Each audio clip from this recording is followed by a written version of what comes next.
Hindi na ikaw yung nag-aantay sa magulang mo kapag uwian galing school.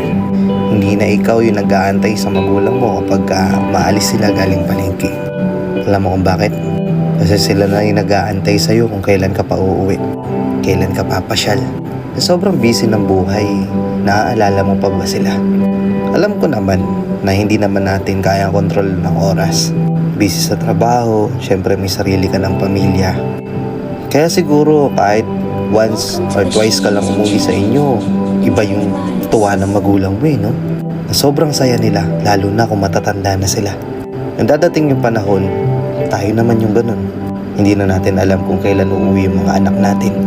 Na minsan siguro magtatampo rin tayo kasi naaalala pa ba nila tayo?